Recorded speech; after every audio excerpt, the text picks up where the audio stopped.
Hi everyone, this is Parul, your faculty of reasoning. So आज के session में हम लोग करने वाले हैं मेंस लेवल पजल्स। 2 पजल्स करेंगे बहुत ही इम्पॉर्टेंट।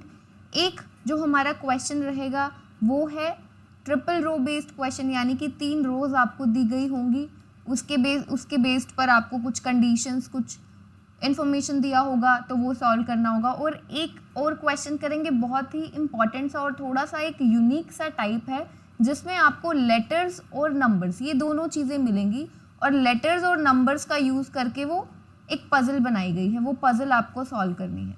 ठीक है, this is your very first question. Triple row based question है। देखो क्या कहता है, देयर आर 9 पर्सन्स, 9 लोग हैं, ABEDTXCO and P sitting in 3 parallel रोज, 3 रोज हैं, पैरेलल हैं।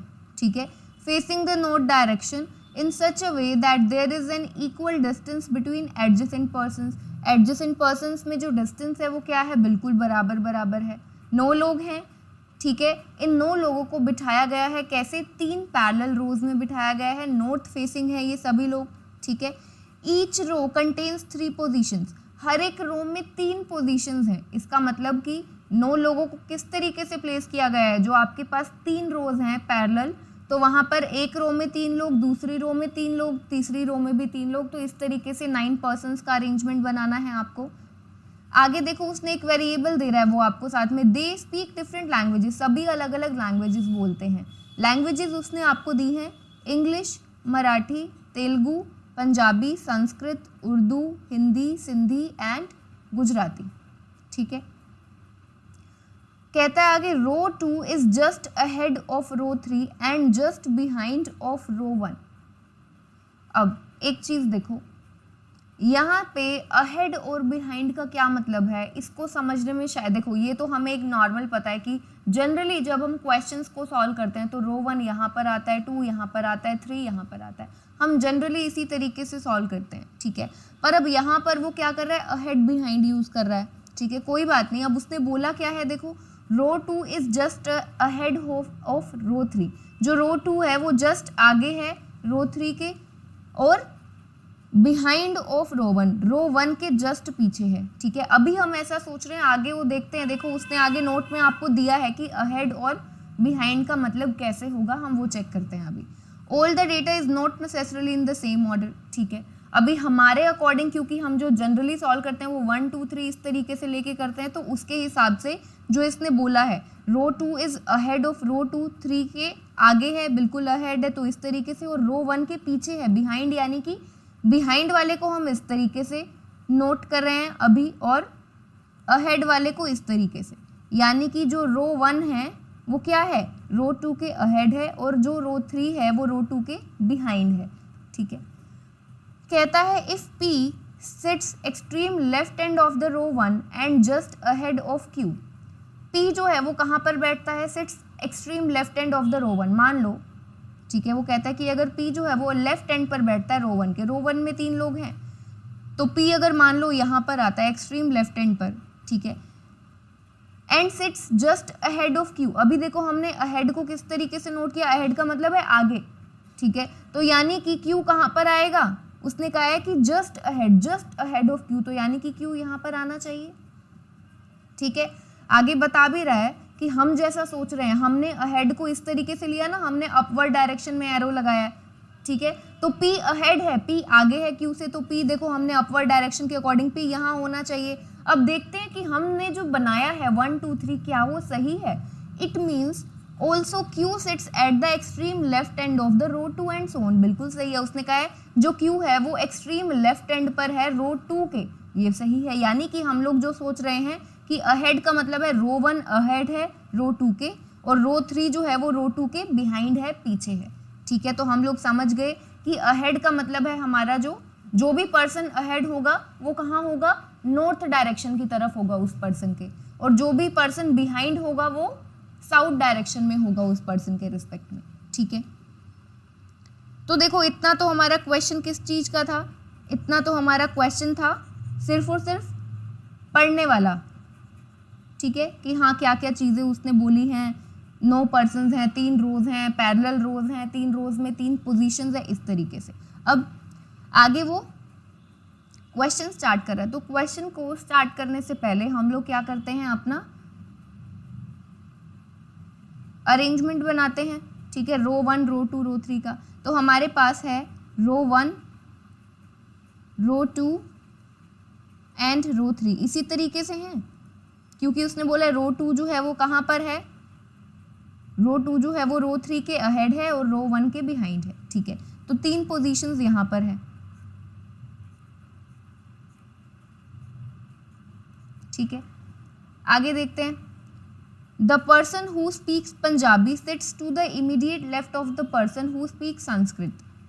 वो पर्सन जो पंजाबी बोलता है, the person who speaks Punjabi sits to the immediate left of the person who speaks Sanskrit. Punjabi जो भी पर्सन बोलता है वो इमीडिएट लेफ्ट पर है संस्कृत के। तो इसका मतलब है, अभी देखो हमें नहीं पता कौन सी रो में है कौन सी रो में नहीं है, तो हमें क्वेश्चन को नोट करना पड़ेगा, टाइम वेस्ट नहीं कर सकते ना।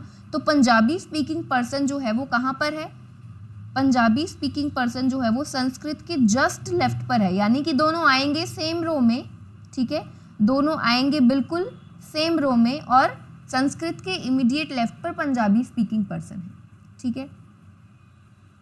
कहता है D sit second to the left of the one who speaks Gujarati but not in row 1। कहता है ये जो डी है ना, ये कहाँ पर बैठता है, second to the left of the one who speaks Gujarati. जो भी पर्सन गुजराती बोलता है उसके सेकंड लेफ्ट पर डी है, लेकिन ये रो 1 में नहीं आएगा, ठीक है। तो हमें ये पता चल गया कि ये रो 1 में नहीं आएगा, तो रो 2 और रो 3 में आ सकता है, अभी हमें नहीं पता। तो डी कहाँ पर बैठता है, second left of the one who speaks Gujarati. Gujarati के जो भी पर्सन गुजराती स्पीकिंग है उसके सेकंड लेफ्ट पर डी आएगा, ये कंफर्म है। और ये जो डी है ये कहाँ पर नहीं आएगा, रो 1 में नहीं आएगा, ठीक है। तो हम लोग क्या करते हैं, डी जो है यहाँ पर नहीं आएगा। तो अब हमारे पास वैसे डी के जो केसेस बनते हैं वो 2 केसेस बन रहे हैं अभी के अकॉर्डिंग, पर क्या पता आगे केसेस कम बनते हों, 2 केस बन रहे हैं, हो सकता है आगे एक ही केस में क्वेश्चन हो जाए। तो हम लोग थोड़ा सा पेशेंस रखते हैं और क्वेश्चन को नोट करते जाते हैं, पढ़ते जाते हैं आगे। कहता है E speaks Marathi and sits to the immediate right of B. E जो है वो कौन सी लैंग्वेज बोलता है, मराठी लैंग्वेज बोलता है, और किसके इमीडिएट राइट पर है, बी के इमीडिएट राइट पर है, ठीक है। बी के इमीडिएट राइट पर कौन है, इमीडिएट राइट यानी कि बी के जस्ट साथ में कौन आ जाएगा, ई मराठी।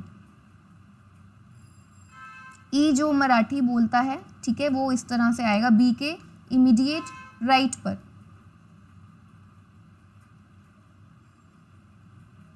आगे कहता है D sits just behind B. D जो है वो बी के जस्ट पीछे बैठता है। डी बिहाइंड का मतलब डी बैठता है ना बिहाइंड बी, डी कहाँ पर बैठता है, बी के पीछे, यानी कि डी जो है वो साउथ डायरेक्शन में आएगा, बी के बिहाइंड का मतलब ये है, देखो डी कहाँ पर है, बिहाइंड बी। डी कहाँ पर है, बिहाइंड बी, तो साउथवर्ड डायरेक्शन हमने देखो यहाँ पर बनाई हुई है। तो इसका मतलब है कि डी कहाँ पर आना चाहिए, यहाँ पर आएगा, ठीक है। और यहाँ पर एक पर्सन आएगा और यहाँ पर वो पर्सन है जो गुजराती स्पीकिंग है, यहाँ से, क्योंकि देखो डी और गुजराती के बीच में एक पर्सन है, डी जो था वो सेकंड लेफ्ट पर था ना गुजराती स्पीकिंग पर्सन के, ठीक है। तो ये होना चाहिए, ठीक है। अब यहाँ से देखो हमें ये मिला तो सही, और यहाँ से हमें दिख रहा है क्लियरली कि 2 केसेस बनेंगे, ठीक है, क्योंकि डी जो है वो रो 1 में नहीं है, रो 2 में भी आ सकता है, रो 3 में भी आ सकता है, तो उसके अकॉर्डिंग बी जो है वो रो 2 रो 1 में आ जाएगा। तो हम लोग क्या करते हैं, पहले इसे बनाते हैं, आगे देख लेते हैं क्वेश्चन में कि उसने कुछ बोला है ऐसा कि फिर से कुछ ऐसा बताया हो कि बी जो है वो इस रो में नहीं आएगा, डी जो है अगेन बोले कि रो सेकंड में नहीं आएगा। O speaks Urdu, C speaks English and sits just behind, O T speaks Sindhi, नहीं, आगे ऐसा कुछ नहीं दिया गया, तो हमें ये केसेस तो बनाने पड़ेंगे, ठीक है। तो हमें 2 केसेस बनाने हैं, तो हम लोग क्या करते हैं, रो 1 है हमारे पास जिसमें ये 3 पर्सन हैं, रो 2 है हमारे पास, रो 3, ठीक है। तो अब हमें बनाना है बी डी, ये सब बनाना है, ये वाला हम बना सकते हैं अभी, ठीक है। 2 केसेस बनेंगे। डी कहाँ पर नहीं है, रो 1 में नहीं है, ठीक है। डी रो 1 में नहीं है तो रो 2 में आ सकता है, डी यहाँ पर आया, एक जगह छोड़कर यहाँ पर कौन सा पर्सन आएगा, गुजराती स्पीकिंग पर्सन आएगा। अब डी कहाँ पर है, डी के जस्ट ऊपर बी है, ठीक है, और बी के जस्ट राइट पर देखो जस्ट साथ में कौन है, ई मराठी, तो यहाँ पर आ जाएगा ई मराठी। ठीक है, ये बनेगा एक केस हमारा। और एक केस हमारा कहाँ बनेगा, रो 2 में हमने डी को डाला, अब रो 3 में डालेंगे डी। यहाँ पर गुजराती स्पीकिंग पर्सन आ जाएगा आपका यहाँ पर, और डी के जस्ट आगे आ जाएगा ये बी, और यहाँ पर आ जाएगा ई मराठी। ठीक है, इतना क्वेश्चन हम बना चुके हैं। आगे देखते हैं। ओ स्पीक्स उर्दू, ओ कौन सी लैंग्वेज बोलता है, उर्दू बोलता है, इसे नोट कर लेते हैं। इसको देखो, इसको हम नोट कर चुके हैं ना, तो इस कंडीशन को हम यहां से हटा देते हैं।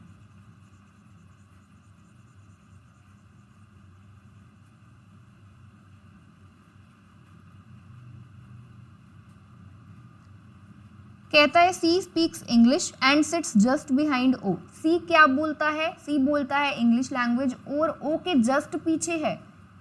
ठीक है, सी इंग्लिश लैंग्वेज बोलता है और ओ के जस्ट पीछे, यानी कि ओ के जस्ट पीछे सी है। उसने यही बोला है, सी जो है ओ के जस्ट पीछे है, बिहाइंड का मतलब यही है। ठीक है, और कौन सी लैंग्वेज बोलता है, सी इंग्लिश लैंग्वेज बोलता है। तो ओ उर्दू बोलता है ऑलरेडी, सी उसके जस्ट पीछे है, तो सी यहाँ पर इंग्लिश यहाँ पर, तो हमें एक इंफॉर्मेशन ये मिला एग्जैक्ट।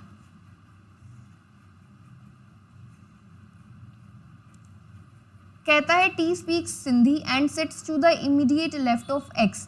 टी सिंधी लैंग्वेज बोलता है और बैठता कहाँ पर है, एक्स के इमीडिएट लेफ्ट पर टी बैठता है। एक्स के इमीडिएट लेफ्ट यानी कि यहाँ पर आएगा टी, जो कि कौन सी लैंग्वेज बोलता है, सिंधी लैंग्वेज बोलता है।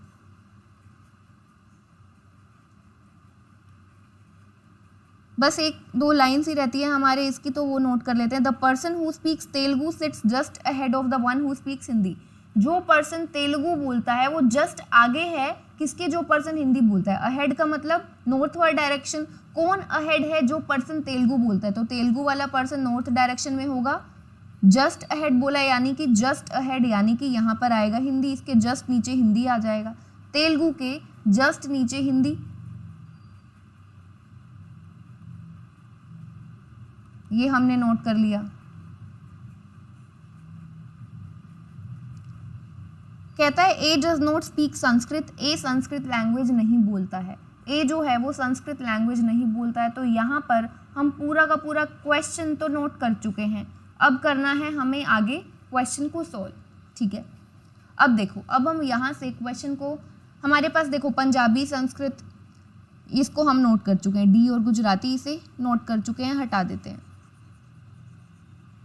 ये सभी कंडीशंस जो हमने यहाँ पर बॉक्सेस बनाए हैं ये सभी बचती हैं, और इसके बेसिस पर हमें देखना है कि कौन सा हमारा जो केस है वो सही होगा। ये हो गया हमारा फर्स्ट केस और ये हो गया हमारा सेकंड केस। ठीक है, अब ज़रा देखो कहाँ से स्टार्ट करें। संस्कृत पंजाबी, पंजाबी जो है संस्कृत के इमीडिएट लेफ्ट पर, केसेस बहुत सारे बनेंगे। आप फर्स्ट केस में देखो, पंजाबी यहाँ बनाओ, संस्कृत यहाँ बनाओ, पंजाबी को यहाँ पर बनाओ, संस्कृत को यहाँ पर बनाओ। ठीक है, पंजाबी यहाँ भी बना सकते, संस्कृत यहाँ पर बना सकते हो, पंजाबी, यानी कि बहुत सारे केसेस बन रहे हैं, दो लैंग्वेजेस को इस तरह से राइट लेफ्ट के।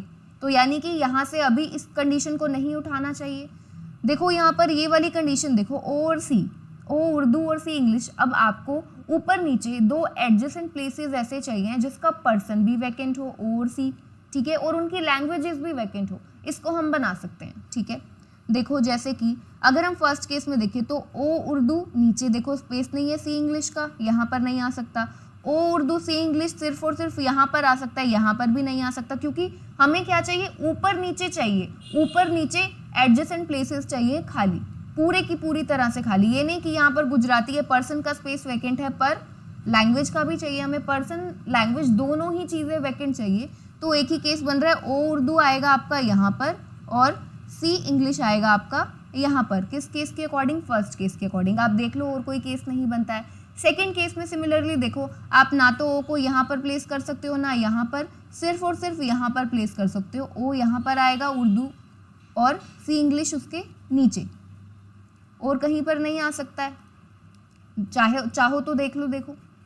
ठीक है, फर्स्ट रो में मैंने आपको बता दिया ओ के लिए यहीं पर स्पेस है, सेकंड रो में कहीं पर स्पेस नहीं है। अगर यहाँ पर सी इंग्लिश की जगह पर ओ रखते तो नीचे गुजराती है ऑलरेडी, हमें तो दो प्लेसेस कंप्लीटली वैकेंट चाहिए। तो ओ और सी के लिए यही प्लेस बनता है, रो 1 में भी रो 2 में भी। ठीक है, अब इसके बाद में इसको कर लेते हैं स्टार मार्क, इसे हम नोट कर चुके हैं या फिर इसे हटा ही देते हैं, रिमूव कर देते हैं यहाँ से।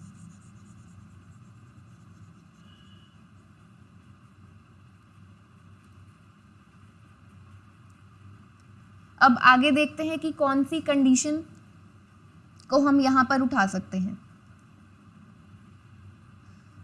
पंजाबी संस्कृत को उठा ले, ठीक है, इसको उठाकर देखते हैं। संस्कृत के इमीडिएट लेफ्ट पर पंजाबी। अब फर्स्ट केस में देखो, संस्कृत के इमीडिएट लेफ्ट पर पंजाबी होना चाहिए, तो संस्कृत और पंजाबी यानी कि दो ऐसे एडजेसेंट प्लेसेस चाहिए जहाँ पर सिर्फ लैंग्वेज की ज़रूरत है, हमें लैंग्वेज वैकेंट होनी चाहिए। तो इस प्लेस पर रो 3 में यहाँ पर आप संस्कृत को नहीं बना सकते, उसके इमीडिएट लेफ्ट पर इंग्लिश है, तो रो 3 में संस्कृत पंजाबी कहीं नहीं आ सकता, रो 2 में कहीं पर भी नहीं आ सकता, ठीक है, क्योंकि देखो कैसे चाहिए आपको, ऐसे एडजेसेंट प्लेसेस चाहिए हैं। तो रो 3 में भी नहीं है दो लैंग्वेजेस के ऐसे एडजेसेंट प्लेसेस, रो 2 में भी नहीं दिख रहे, रो 1 में भी। देखो यहाँ पर संस्कृत को पुट करोगे तो यहाँ पर मराठी आ गया। तो रो 1 के केस, इसके केस में, फर्स्ट केस में हम इसको पुट ही नहीं कर पा रहे पंजाबी संस्कृत को, यानी कि जो हम फर्स्ट केस सॉल्व कर रहे हैं वो क्या है, हमारा गलत है। फर्स्ट केस हमारा गलत हो गया। संस्कृत पंजाबी को हम नहीं पुट कर पा रहे कहीं पर भी, यानी कि हमारा फर्स्ट केस क्या हो गया, गलत हो गया।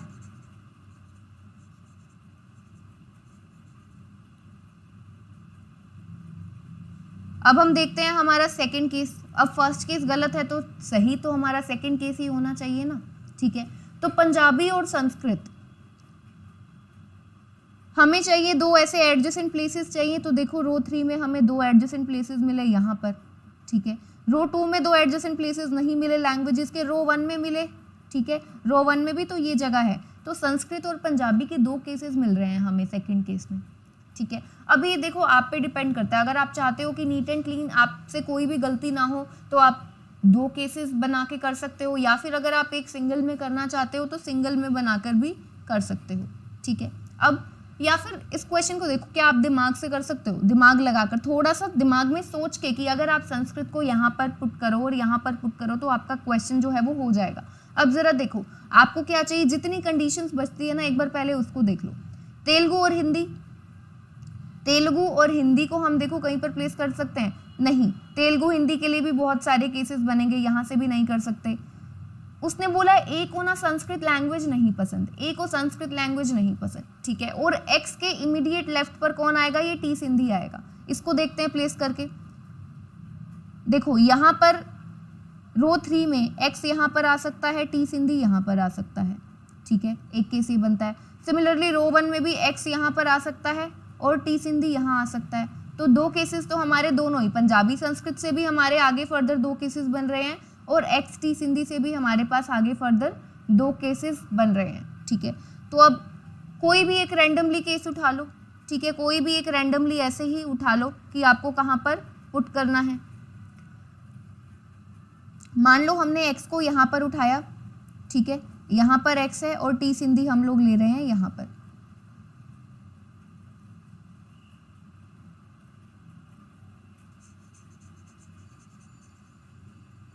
अब ये हो गया, इसके बाद में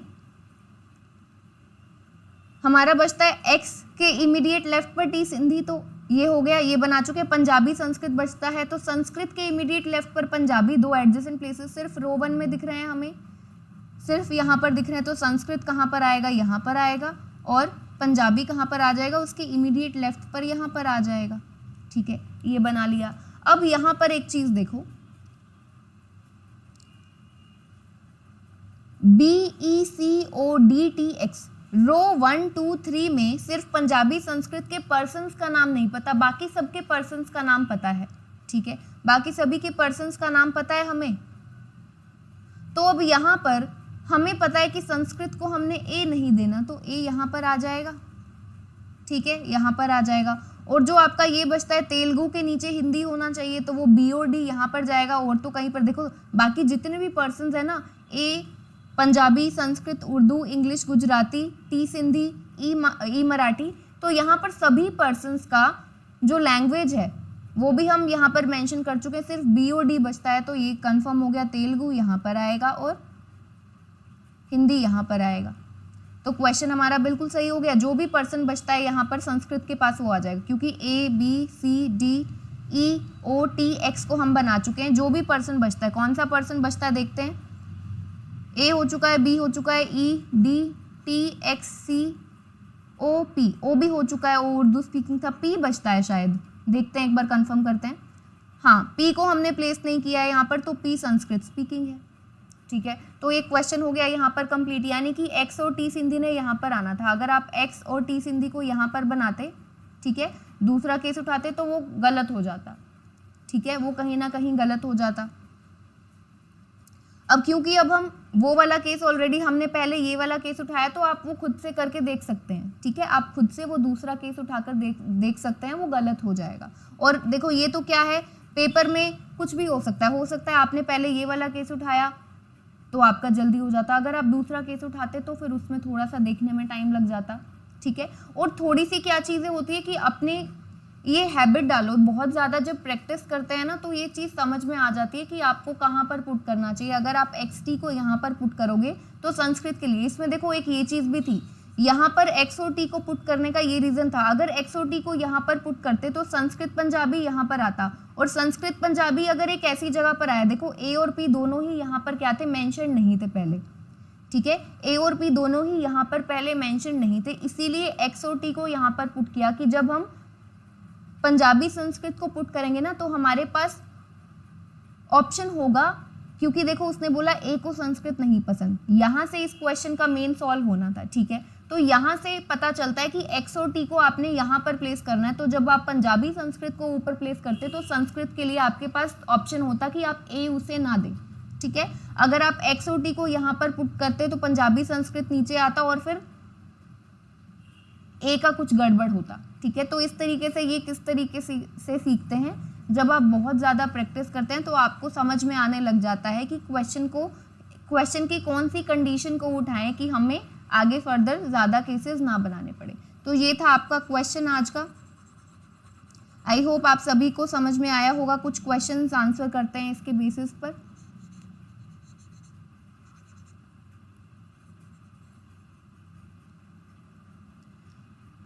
सबसे पहले पूछता है हु स्पीक्स संस्कृत, संस्कृत कौन बोलता है, हु स्पीक्स संस्कृत।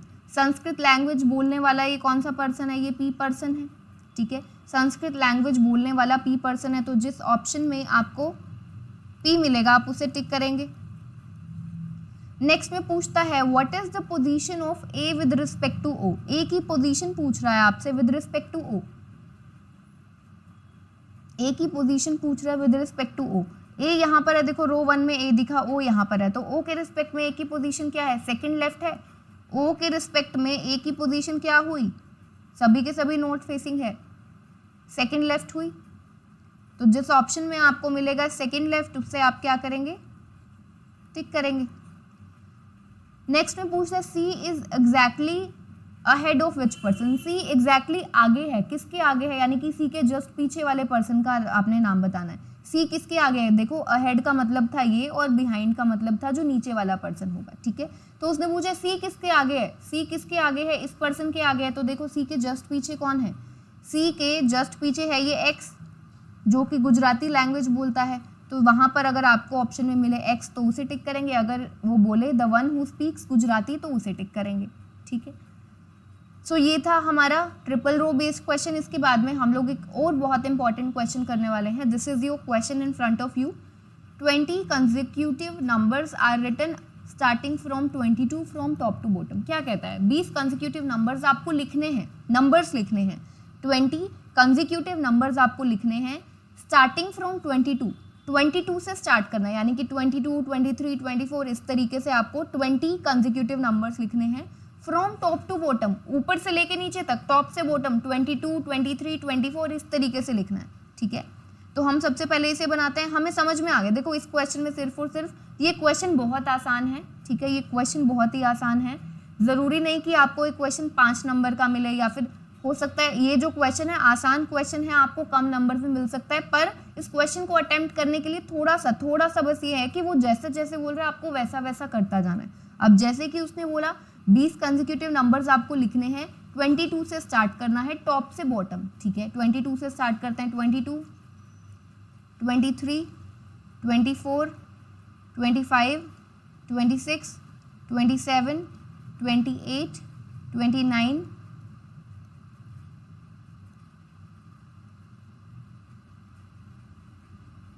हमें 20 कंसेक्यूटिव नंबर्स चाहिए।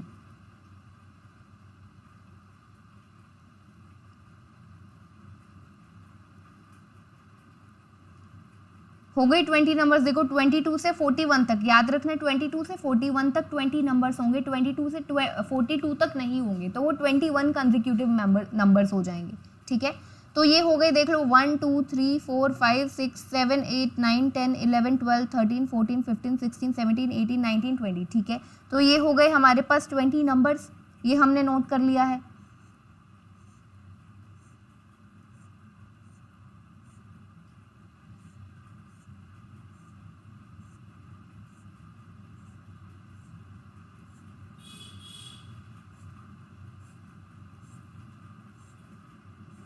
ठीक है, कहता है the letters of the word link is written against the prime numbers from bottom to top. क्या कहता है, ये लेटर्स हैं किस वर्ड के, लिंक वर्ड के जो लेटर्स हैं, 4 लेटर्स हैं LIN के, इनको हमने लिखना है किसके अगेंस्ट, प्राइम नंबर्स के अगेंस्ट लिखना है, फ्रॉम बॉटम टू टॉप, नीचे से ऊपर प्राइम नंबर्स।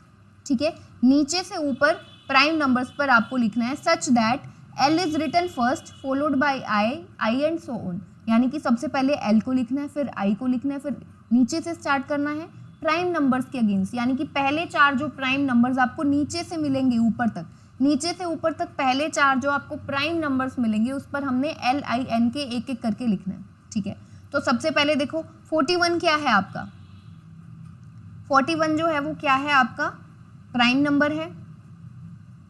ठीक है, 41 जो है वो आपका क्या है, प्राइम नंबर है, तो L यहाँ पर आ जाएगा। उसके ऊपर 40, 39, 38, 37, नेक्स्ट जो प्राइम नंबर है वो 37 है, तो I कहाँ पर आएगा, यहाँ पर आएगा। ठीक है, उसके ऊपर 36, 35, 34, 33, 32, 31, 31 क्या है, उसके बाद में आपका नेक्स्ट प्राइम नंबर है, तो N कहाँ पर आएगा, यहाँ पर आएगा। अब इसके ऊपर प्राइम नंबर 30, 29, ठीक है, 29 प्राइम नंबर है, तो K यहाँ पर आ जाएगा। तो LIN के, ये तो हमने बॉटम से स्टार्ट किया, टॉप तक गए और पहले 4 जो हमारे प्राइम नंबर से वहाँ पर हमने लिंक वर्ड को तो लिख दिया है जहाँ जहाँ पर भी लिखना था। आगे कहता है D is written just above B, D जो है वो कहाँ पर है, B के जस्ट ऊपर है, and against a number which is a multiple of 5। D जो है जस्ट अबव B, यानी कि D जो है वो B के तो जस्ट ऊपर है। ठीक है, D B के जस्ट ऊपर है, पर कहाँ पर है, जो भी 5 का मल्टीपल होगा ना उसके अगेंस्ट D को, यानी कि D कहाँ पर आना चाहिए, 5 का मल्टीपल। अब यानी कि 5 का मल्टीपल है कौन कौन से है, 22 से 41 के बीच में एक है 25 है, यानी कि एक केस बन सकता है D यहाँ पर आए, B यहाँ पर आए। ठीक है, एक केस ये बनता है। और 25 के अलावा 30 पर देखो यहाँ पर D और B के लिए स्पेस नहीं है, D तो आ जाएगा 30 पर, उसके जस्ट नीचे N आएगा, जबकि होना चाहिए B, यानी कि 30 पर नहीं आ सकता। इसके बाद 35, यानी कि D यहाँ आ सकता है, D के जस्ट नीचे B 36 पर आ सकता है। और 40 ये बचता है, 40 पर नहीं आ सकता, क्योंकि अगर आप D को यहाँ पर बनाओगे उसके जस्ट नीचे क्या है, L है, होना चाहिए B। तो D और B के लिए 2 केसेस बनते हैं, 25 26 पर और 35 36 पर। ठीक है, कहता है A is written above N and against a number which is a multiple of 5। A कहाँ पर है, N के ऊपर है, N के ऊपर कहीं पर कौन आएगा, A आएगा, और किस नंबर के अगेंस्ट आएगा, जो 5 का मल्टीपल होगा। तो A कहाँ पर आ सकता है, N के ऊपर A देखो यहाँ पर आ सकता है, इस 30th यहाँ पर आ सकता है, और 25 और यहाँ पर आ सकता है। ठीक है, A आ सकता है या फिर D भी आएगा यहाँ पर। ठीक है, तो A के लिए हमें 2 पोजीशंस मिली, या तो 25 पर या फिर 30 पर, और तो कोई 5 का मल्टीपल नहीं है N के ऊपर। ठीक है, कहता है 5 numbers are there between N and P, N और P के बीच में 5 नंबर्स हैं, N और P के बीच में 5 नंबर्स हैं। तो N के नीचे देखो 1 2 3 4 5, यहाँ पर I है तो N के नीचे P नहीं आएगा, N के ऊपर P आएगा, 1 2 3 4 5 P आ जाएगा आपका यहाँ पर, N के ऊपर P आएगा। गैप कितना दिया उसने, 5 नंबर्स का। ठीक है, आगे देखो B is not written against odd number, B जो है वो ऑड नंबर के अगेंस्ट नहीं लिखा जाएगा। वो तो देखो वैसे भी, क्योंकि D ने कहाँ पर आना है, 5 का मल्टीपल, 5 का मल्टीपल 25 है हमारे पास, जहाँ पर D आ सकता है। ठीक है, D कहाँ पर, अब एक और चीज़ देखो, यहाँ से क्लियर हो गया, D और B यहाँ तो अब आ नहीं सकता, क्योंकि 25 पर P आ चुका है, तो डी और बी यहाँ पर आ नहीं सकता, तो डी और बी कहाँ पर आएगा, डी और बी आएगा यहाँ पर। और बी जो है उसने कहा है वो ओड नंबर के अगेंस्ट नहीं है, बी तो 36 पर है। और ए के लिए भी कंफर्म हो गया, यहाँ पर पी है तो ए यहाँ नहीं आ सकता, तो ए के लिए एक पोजीशन थी 30th नंबर पर, ए आपका यहाँ पर आ गया।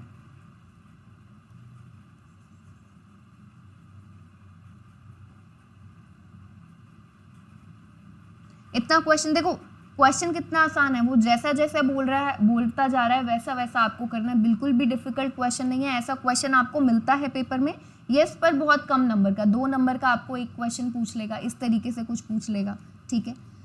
आगे कहते हैं O is written just above C and just below U. O कहाँ पर लिखा गया है, जस्ट अबव सी, ओ को लिखा गया है सी के जस्ट ऊपर, ठीक है। ओ जो है वो सी के जस्ट ऊपर है, O is written just above C and just below U, U के जस्ट नीचे, यानी कि यू ओ सी, हमें 3 एडजेसेंट प्लेसेस चाहिए। यू ओ सी के लिए बहुत सारे एडजेसेंट प्लेसेस हैं, हमें नहीं पता, कहीं पर भी आ सकता है, ठीक है। हमने नोट कर लिया यू के जस्ट नीचे ओ, ओ के जस्ट नीचे सी। कहता है F is written against the number which is the multiple of 11। F को कहाँ पर लिखा गया है, उस जगह पर लिखा गया है जहाँ पर जो 11 का मल्टीपल हो, ठीक है। अब 11 का मल्टीपल 22 है, यहाँ से स्टार्ट करें तो एफ यहाँ पर आ सकता है, 22 के बाद 33, एफ यहाँ पर आ सकता है, आगे 33 के बाद 44 तो है नहीं, 41 हमारा लास्ट नंबर है, ठीक है। तो ये हो गया एफ के लिए, हमारे पास 2 कंडीशंस बनती हैं। कहता है 6 letters are written between U and P. U और पी के बीच में 6, यू और पी के बीच में 6 लेटर्स हैं, ठीक है। तो पी यहाँ पर है तो उसके बीच में 6 लेटर्स आ सकते हैं, यानी कि अब ऊपर तो स्पेस है नहीं, पी और यू के बीच में आप 6 बनाओ, नीचे ही बनाओगे 1 2 3 4 5 6, तो यू के लिए तो जगह बचती है यहाँ पर, ठीक है। पी और यू के बीच में 6 का गैप है उसने बोला है, तो यू यहाँ पर, यू के नीचे ओ और सी, तो ओ यहाँ पर और सी यहाँ पर, यहीं पर आएगा। अब एफ के लिए पहले हम सोच रहे थे कि 33 पर आ सकता था, अब कैंसिल हो गया यहाँ पर क्योंकि ओ आ चुका है, तो एफ कहाँ पर आएगा, 22 नंबर पर आएगा, ठीक है। अब आगे देखो क्या कहता है, m is written against the number which is a multiple of 12। m कहाँ पर लिखा गया है, जो कि 12 का मल्टीपल है, जो भी 12 का मल्टीपल है उसके अगेंस्ट m को लिखना है। 12 का मल्टीपल देखो यहाँ पर हमें एक ये 24 मिल रहा है और 36 पर आ नहीं सकता, b है ऑलरेडी, तो m को यहाँ पर नहीं लिख सकते। उसके बाद में 2 ही मल्टीपल्स हैं यहाँ, 22 से 41 के बीच में हमारे पास 12 के 2 मल्टीपल्स थे, 36 और 24। 36 ऑलरेडी ऑक्यूपाइड है, तो 22 यहाँ पर आ जाएगा आपका m। सो ये क्वेश्चन था आपका, आसान सा क्वेश्चन था। वो आपसे कुछ भी पूछे, ठीक है, वो आपसे पूछे कि m और k के बीच में कितने नंबर्स का गैप है, m और k के बीच में, तो आप बता सकते हो 1 2 3 4 4 का गैप है। सिमिलरली मान लो कि वो पूछे कि c की पोजीशन क्या है विद रिस्पेक्ट टू i, मान लो वो आपसे पूछ रहे हैं कि c की पोजीशन आपको बतानी है i के रिस्पेक्ट में, तो हमें दिख रहा है c कहाँ पर है, i के ऊपर है, सबसे पहले तो ये दिखा, अबव है, कितना ऊपर है, 1 2 3 नंबर्स अबव, 3 नंबर्स अबव हो गया। तो इस तरीके से वो कोई भी क्वेश्चन पूछे आप इजीली आंसर कर सकते हैं, ठीक है। सो आज के सेशन में हमने 2 क्वेश्चंस किए हैं, एक हमने ट्रिपल रो बेस्ड क्वेश्चन किया और एक हमने ये क्वेश्चन किया। आई होप आप सभी को समझ में आया होगा। सो मिलते हैं फिर नेक्स्ट सेशन में। Take care everyone.